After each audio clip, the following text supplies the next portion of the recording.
কক্সবাজারের টেকনাফের শাহপরীর দ্বীপে আরও ৩৭৮টি কাছিমছানা সাগরে ছেড়ে দেওয়া হয়েছে। ৪ এপ্রিল শুক্রবার বেলা ১১টার দিকে শাহপরীর দ্বীপ মাঝেরপাড়া সমুদ্র সৈকত এলাকার সাগরে ছাড়া হয়েছে এই কাছিমছানাগুলো। এর আগে ৩ এপ্রিল বৃহস্পতিবার নাফ নদীতে প্রথমবারের মতো ৪৮৬টি কাছিমছানা অবমুক্ত করা হয়। চলতি মৌসুমে এ পর্যন্ত এসব ডিম থেকে জন্ম নেওয়া ৩৫০০-এর বেশি কাছিমছানা এরই মধ্যে কয়েক ধাপে সাগর ও নাফ নদীতে অবমুক্ত করা হয়েছে।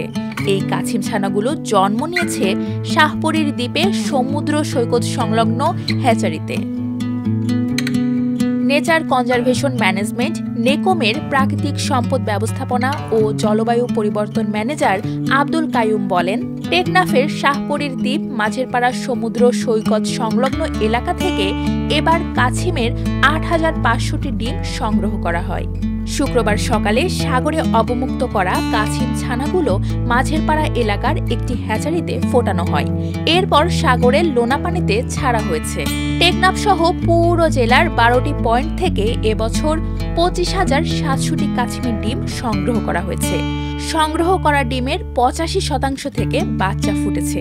বড় দুটি প্লাস্টিকের বোলে ভরে সমুদ্র সৈকতে ছেড়ে দিলে এক এক করে ছানাগুলো সাগরের পানিতে নেমে যায়।